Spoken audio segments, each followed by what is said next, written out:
श्री गुरु चरण कमलेभ्यो नमः। ध्यानार्थे अक्षतान् पुष्पं समर्पयामि। ओम श्री राम राम रघुनंदन राम राम, श्री राम राम भरतग्रज राम राम, श्री राम राम गणकर्ष राम राम, श्री राम राम शरणं भव राम राम। ओम सभी भक्त अपने अपने स्थान पर खड़े हो जाएंगे आरती के लिए। हमारे जो कथा के मुख्य यजमान श्री संजय जी झा, उनकी धर्म पत्नी श्री महालक्ष्मी झा आरती करेंगे। सह परिवार आप सभी वहीं से मानसिक खड़े होकर के सभी वहीं से आरती करेंगे। जय श्री राम। ओम चंद्रमा मनसो जात चचोः सूर्यो अजायता त्रोत्रात् वायु च प्राण च मुखा अग्निरजायता।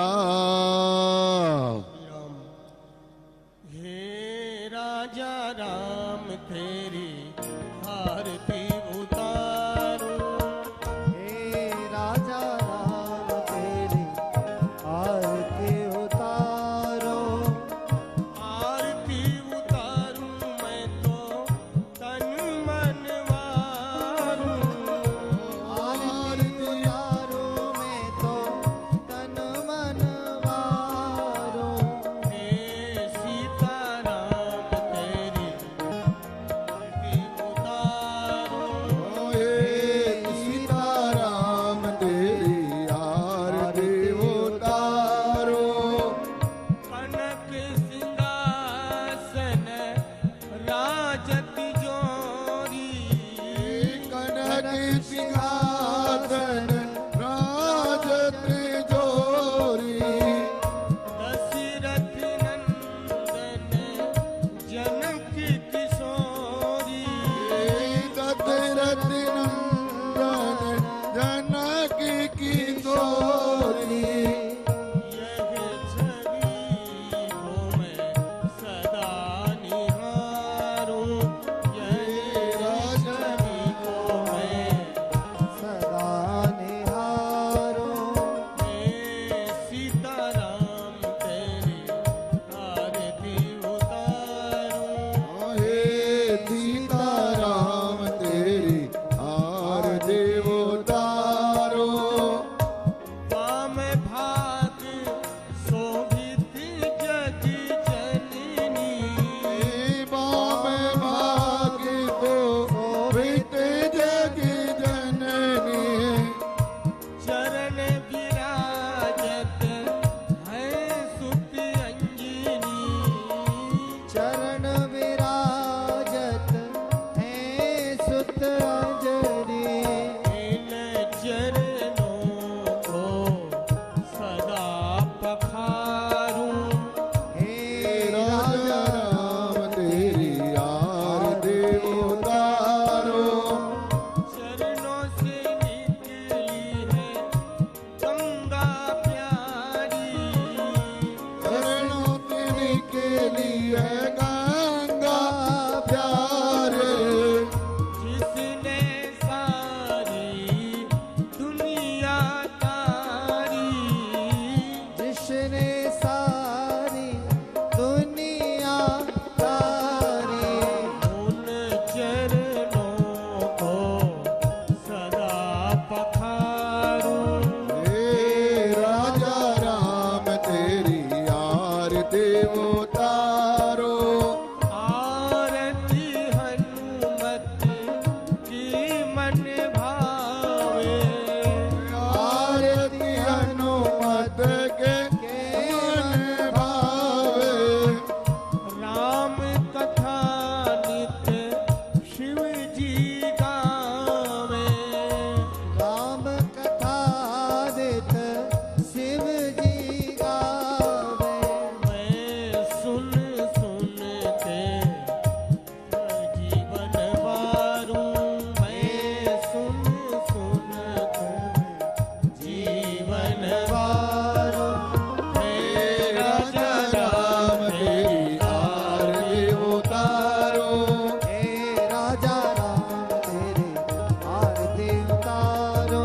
हे राजा राम तेरी आरती उतारो। हे रघुवर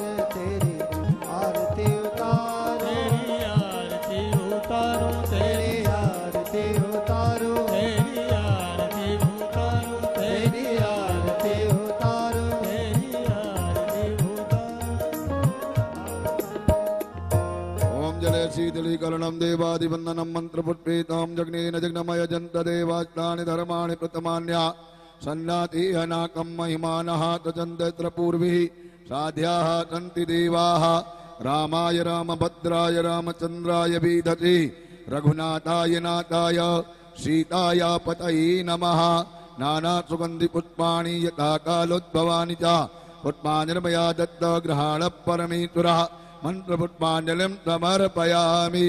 बोले राजा रामचंद्र भगवान के, श्री वृंदावन बिहारी लाल के, श्री हनुमान जी महाराज के, काशी विश्वनाथ भगवान के, श्री गोस्वामी तुलसीदास जी महाराज के, श्री व्यास जी महाराज के, सद्गुरुदेव भगवान के।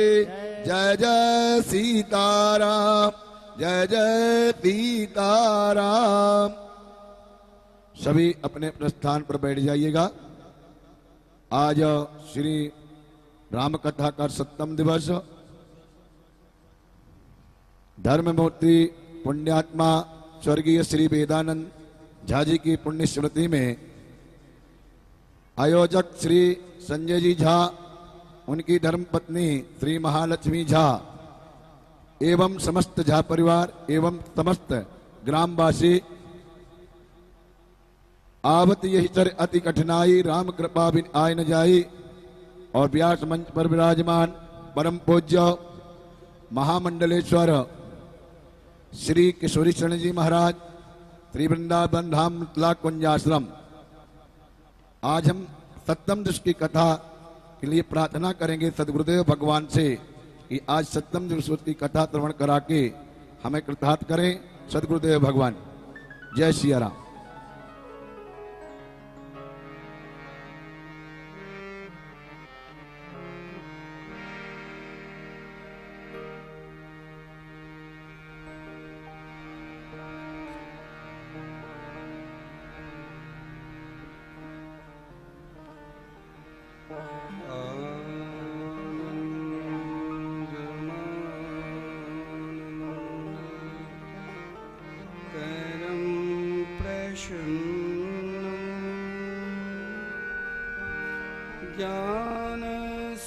ज्ञानस्वरूपं निज भावयुक्तं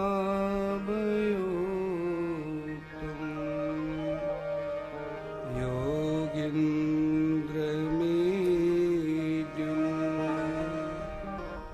भवरोगवेद्यं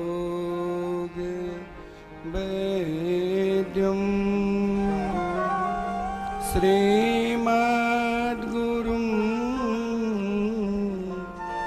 नित्यमहं स्मरामि। श्रीहंस भगवान् समारम्भां श्रीनिवार्क भगवान् मध्यमा अस्मदाचार्य पर्यन्ता वन्दे गुरुं परम्परा। लोकाभिरामं रणरङ्गधीरं राजीवनेत्रं रघुवंशनाथं कारुण्यरूपं करुणाकरन्तं श्रीरामचन्द्रं शरणं प्रपद्ये। भवानी शंकरो वृंदे श्रद्धा विश्वास रूपिणं याभ्यां विना न पश्यन्ति सिद्धा स्वान्त अस्तमीश्वरम्।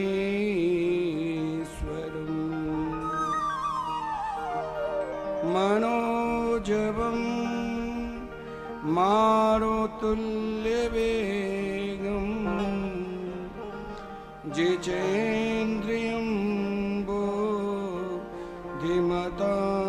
वरिष्ठं वातात्मजं वानरयोथमुख्यं श्रीरामदूतं शरणं प्रपद्ये। श्रीरामदूतं शरणं प्रपद्ये। आइए भगवान श्री राघवेंद्र सरकार के मंगलमय मधुरमय स्तुति करें, तत्पश्चात कथामृत के रसास्वादन करेंगे। श्री रामचंद्र कृपाल भज मन हरन भव भय दारुणम्। श्री रामचंद्र कृपाल भज मन हरण भव भय दारुणम्। नव कंज लोचन कंज मुख कर कंज पद कंजारुणम्। नव कंज लोचन कंज मुख कर कंज पद कंजारुणम्।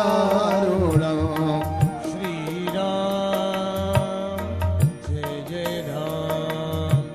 श्री राम जय जय राम।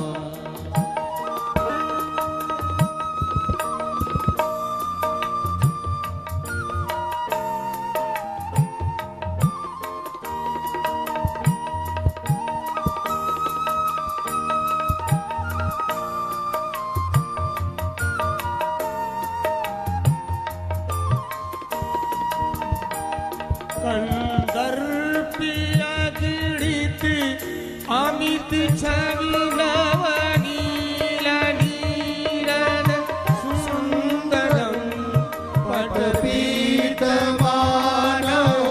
तड़ित रुचि सुचि नौमि जनक सुतावरम्। भजु दीन बंधु दिनेश धाम। दैत वंशनि वंदनम्।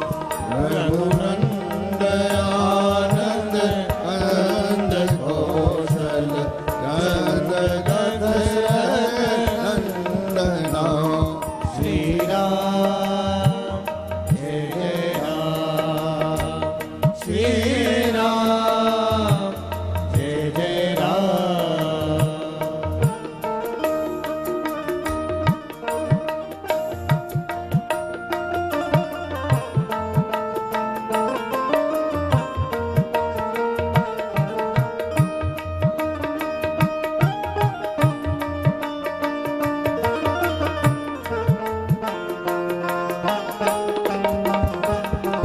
सिर मुकुट कुंडल तिलक चारु उदारयंग विभूषणम्। आजानुभुज कर चारुधर संग्राम जित कर दूतनाम।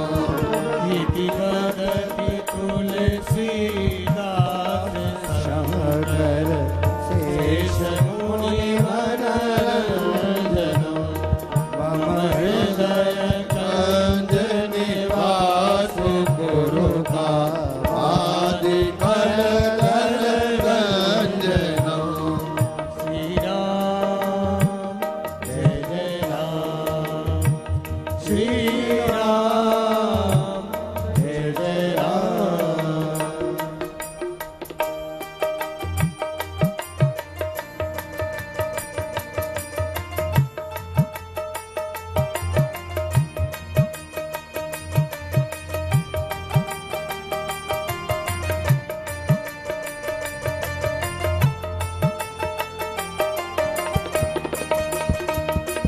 वनुजाहि राचेउ मिलहि सावर सहज सुंदर सावरो करुणा निधान सुजान शील स्नेह जानत गावरो यही भांति गौरी असीस सुनि सिया सहित हरसे हरि तुलसी भवानी ओली पुनि पुनि मोदित मन मंदिर धरि तुलसी भवानी ओज पुन पुन मुदित मन मंदिर चले जानि गौरी अनुकूल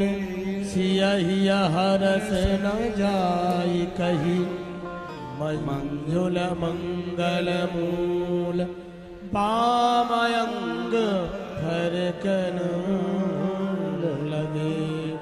आइए भाव के साथ 2 मिनट हम सब संकीर्तन करेंगे, तत्पश्चात कथामृत के रसास्वादन करेंगे। जय रघुनंदन जय सिया राम रघुनंदन जय सिया राम जय रघुनंदन जय सिया राम जय रघुनंदन जय सिया राम जानकी वल्लभ सीताराम जानकी वल्लभ सीताराम जानकी वल्लभ सीताराम जानकी वल्लभ सीताराम जय रघुनंदन जय सिया राम जय रघुनंदन जय सिया राम जय रघुनंदन जय सिया राम जय रघुनंदन जय सिया राम मारुति नंदन तुम्हें प्रणाम मारुति नंदन तुम्हें प्रणाम मारुति नंदन तुम्हें प्रणाम मारुति नंदन तुम्हें प्रणाम जय रघुनंदन जय सिया राम जय रघुनंदन जय सिया राम जय रघुनंदन जय सिया राम जय रघुनंदन जय सिया राम जय रघुनंदन जय सिया राम जय रघुनंदन जय सिया राम जय रघुनंदन जय सिया राम जय रघुनंदन जय सिया राम जय रघुनंदन जय सिया राम जय रघुनंदन जय सिया राम जय रघुनंदन जय सिया राम जय सिया राम जय सिया राम जय सिया राम जय सिया राम जय सिया राम जय सिया राम जय सिया राम जय सिया राम जय सिया राम जय सिया राम जय सिया राम जय सिया राम जय सिया राम जय सिया राम जय रघुनंदन जय सिया राम जय रघुनंदन जय सिया राम जय रघुनंदन जय सिया राम जय रघुनंदन जय सिया राम जय रघुनंदन जय सिया राम जय रघुनंदन जय सिया राम। श्री सीताराम भगवान की जय। श्री राम कृष्ण देव की जय श्री हनुमान जी महाराज की जय श्री शंकर भगवान की जय श्री शत्रुदेव भगवान की जय श्री गोस्वामी तुलसीदास जी महाराज की जय समस्त ग्राम बस्ती की जय जय जय श्री राम जय जय श्री राम जय श्री राम। परिपूर्ण तमाम परमात्मा अकारण करुणा वरुणालय भक्त वांछित कल्पतरु भगवान श्री सीताराम जी के चरणों में बार बार प्रणाम। भगवान शंकर जी श्री हनुमान जी के चरणों में साष्टांग दंडवत पूज्यपाद गुरुदेव के चरणों में नमन। बाबा तुलसीदास जी के चरणों में बार बार वंदन। श्री रामचरितमानस की कथा के मुख्य यजमान श्री संजय झा जी तथा उनकी धर्मपत्नी श्रीमती महालक्ष्मी झा जी तथा उनके पुत्र पुत्री समस्त भाई बंधव कुटुंब परिवार संतवाणी चैनल के माध्यम से जो राम कथा के प्रेमी रस रसिक श्रोता समाज मिथिला कुंज यूट्यूब चैनल के माध्यम से, फेसबुक के माध्यम से जो भी भक्त इस कथामृत के रसास्वादन कर रहे हैं और भागवत के पंडाल में बैठकर जो श्री राम कथा प्रेमी श्रोता समाज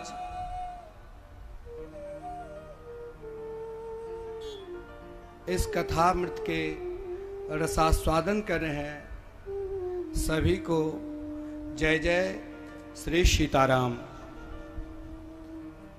आइए हम सब पुनः मानस के शरण में चलते हैं, जहां स्वयं भगवान भोलेनाथ माता पार्वती को और याज्ञवल्क्य के ऋषि श्री भरद्वाज ऋषि को दिव्याति दिव्य कथा मृत के रसास्वादन करा रहे हैं। कल की कथा में हम सब मिथिला की लीला की कथा श्रवण किए, जिसमें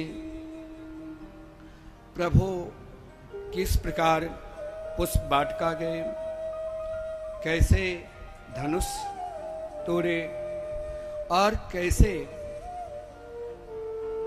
जगत जननी माता सियाजू ने श्री रघुवर सरकार को कैसे वरमाला की। एक आधार पर श्री रामचरितमानस में दो आधार पर विवाद दिखाया गया है। एक आधार पर महाराज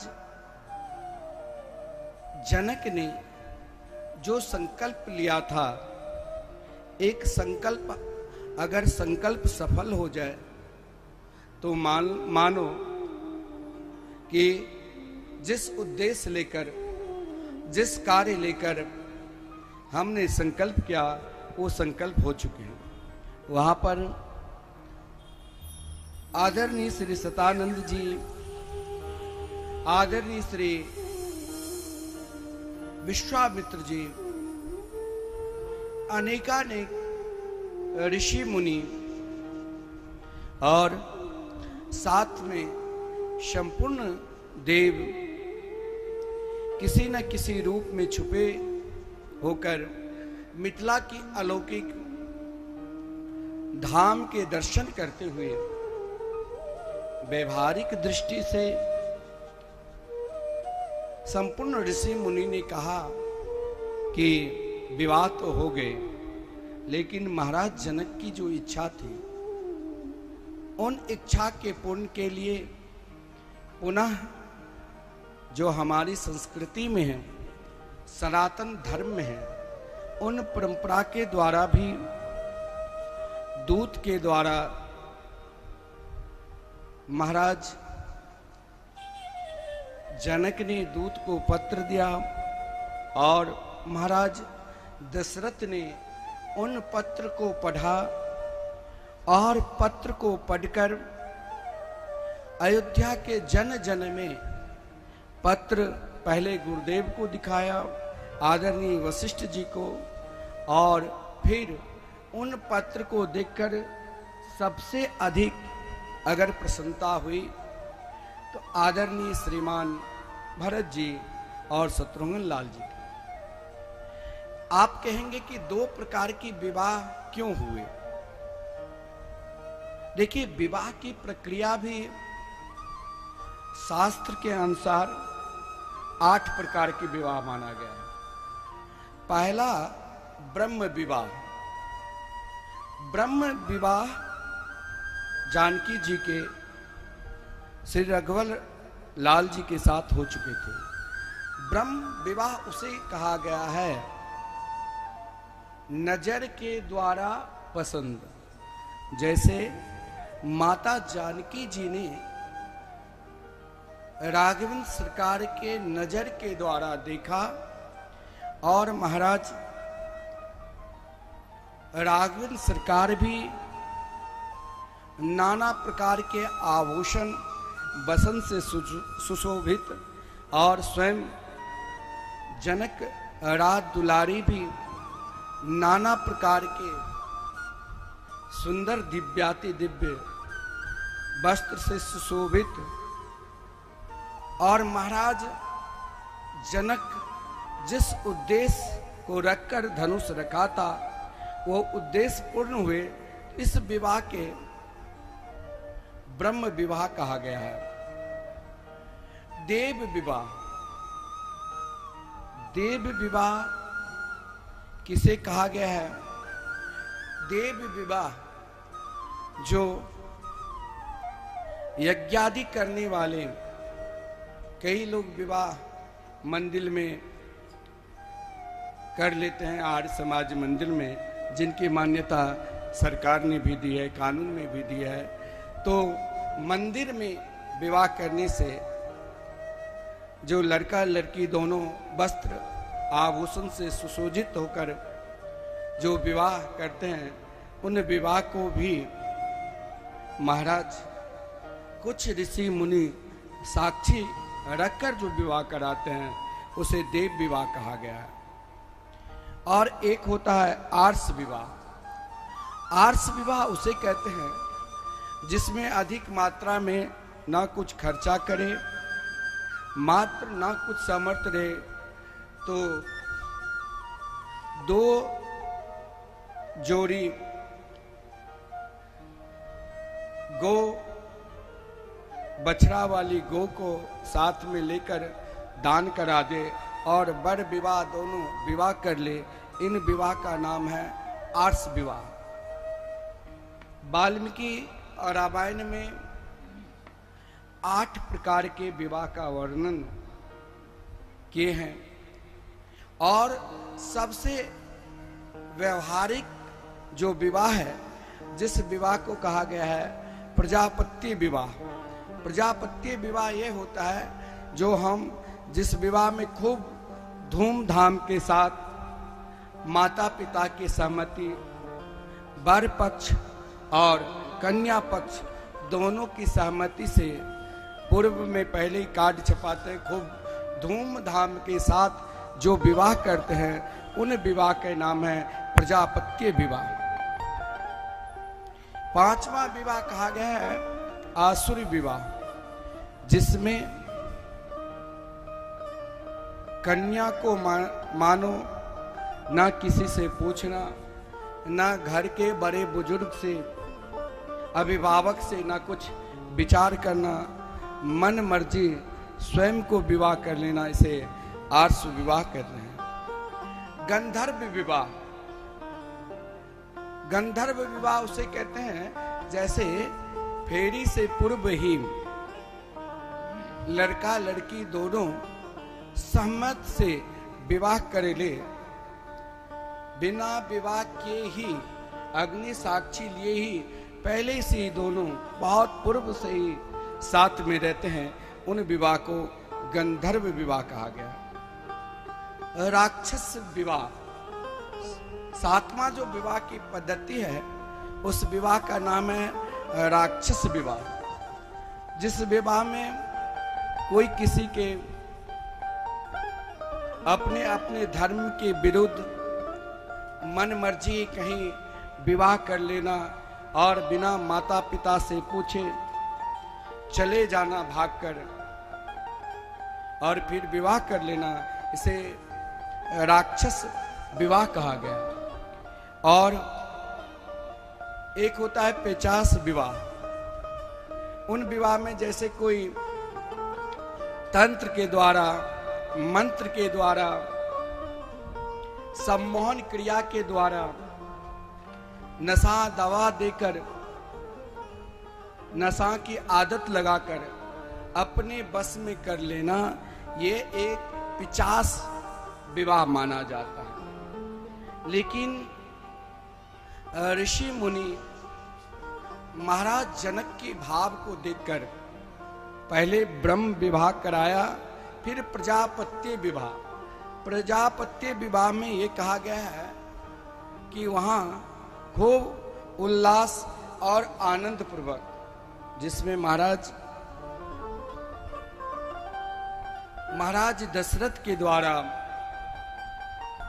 संपूर्ण अयोध्यावासी को बड़े आनंद पूर्वक, प्रसन्नता पूर्वक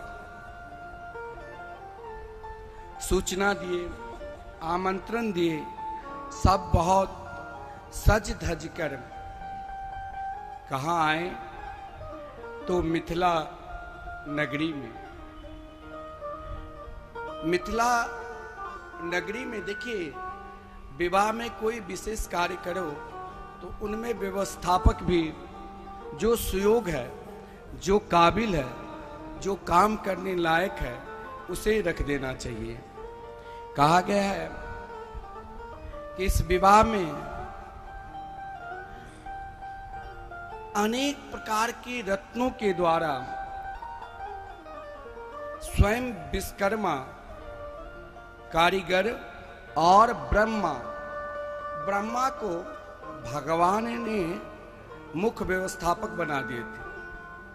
छुपके से ब्रह्मा रूप बदलकर वहां संपूर्ण व्यवस्था को देखते थे। आप कहेंगे यहां से मिथिला से संपूर्ण, कहा गया 14 भुवन की, अतल वितल सुतल रसातल महातल इत्यादि भूर्भुवः स्वः जितने भी लोक लोकांतर है, संपूर्ण लोक लोकांतरों की जो भी संपदा है, संपत्ति है और उसका सार तत्व है, आज मिथिला में सबके सब है। लेकिन उन रत्नों में एक मिथिला के बहुत सुंदर, जिसे आप हरी घास भी कह लो और जिसे बांस भी कह लो, मंडप, चाहे आप मंडप को बहुत सजा लो, लेकिन जब तक आप उसमें बांस नहीं लगाओगे तब तक वो कार्य शुभ नहीं माना गया है। इसलिए बाबा ने वर्णन भी किए हैं, बेनु हरित मणि मैं सब दीने, सरल सपर पर ही नहीं चीने। बेनु हरित मणि मैं सब की नहीं। बेनु हरित यानी बांस। कई लोग कहते हैं कि बांस के बगल में नहीं रहना चाहिए या उनके ज्ञान नहीं है। मैंने एक ग्रंथ पढ़ा था हर वृक्ष के विषय में। उस ग्रंथ के नाम था या गोपाल ताप उपनिषद ही थे। उसमें संपूर्ण गोपाल ताप उपनिषद, उसमें भगवान के भी रूप का वर्णन दिया है, लेकिन भगवान किस वृक्ष को किसे किसे सर्वप्रथम स्वीकार किए हैं, तो उसमें दिया है कि भगवान अपनी विशिष्ट लीला जब करते हैं तो बांस के वन को बहुत शुभ माना गया है। लोक व्यवहारिक में कई लोग कहते हैं, वैसे किसी शास्त्र पुराण में नहीं लिखा है। दो प्रकार के पुराण लेकर हम चलते हैं, एक अपना पुराण यानी अपना मत, मन मर्जी मत उसे कहा गया है, और एक शास्त्रीय मत। कभी कभी हम शास्त्रीय मत को छोड़कर मन मर्जी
लेखनी जब लिखते थे ना कि सुंदर लेखनी बने, तो बांस के ही कलम बनाकर उसमें स्याही को डालकर लेखनी लिखती थी। यानी बांस, बांस यानी सरस्वती के प्रतीक। बांस ने स्वयं कहा कि अगर भगवान ने मुझे चरण दबाए, अगर भगवान ने मुझे हृदय से रखा और भगवान यदि मुझे अपने पास रखा, तो मैंने अपने जीवन में 6 ऋतु